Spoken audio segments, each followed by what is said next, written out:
ஸல்லல்லாஹு அலைஹி வஸல்லம் சொன்னாங்க,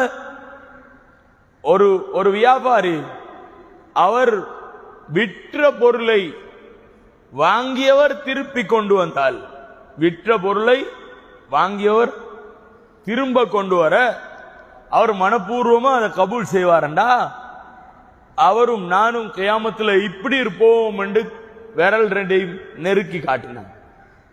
அப்துல்லா இப்னு உமர் ரலியல்லாஹு அன்ஹு போய் கடை போட்டாங்க. இப்ப போறார் யாரு? அப்துல்லா இப்னு உமர் ரலியல்லாஹு அன்ஹு போறார் பஜாருக்கு வியாபாரம் பண்ண. அது வரைக்கும் வியாபாரி இல்ல, இப்ப போறார் வியாபாரம் பண்ண. இப்ப ஏன் வியாபாரத்துக்கு போறார்? ஏன் போறார் சொல்லுங்க? ஏன் போறார்?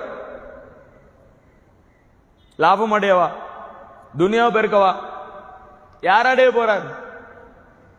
கியாமத்துல நபி அலைஹிஸ்ஸலாத்தோட இருக்க போறார். வியாபாரம் செஞ்சாங்க அல்லாஹ்வுடைய பொருத்தத்துக்காக வேண்டி. வியாபாரம் செஞ்சாங்க எதுக்காக வேண்டி?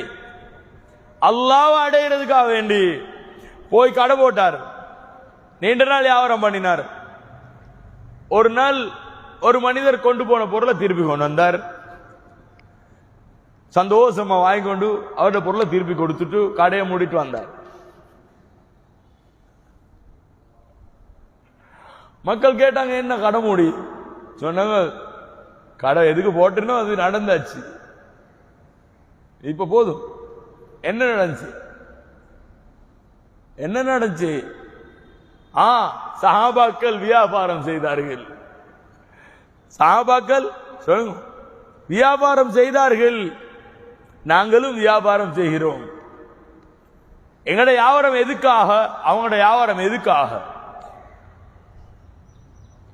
விளங்குதா?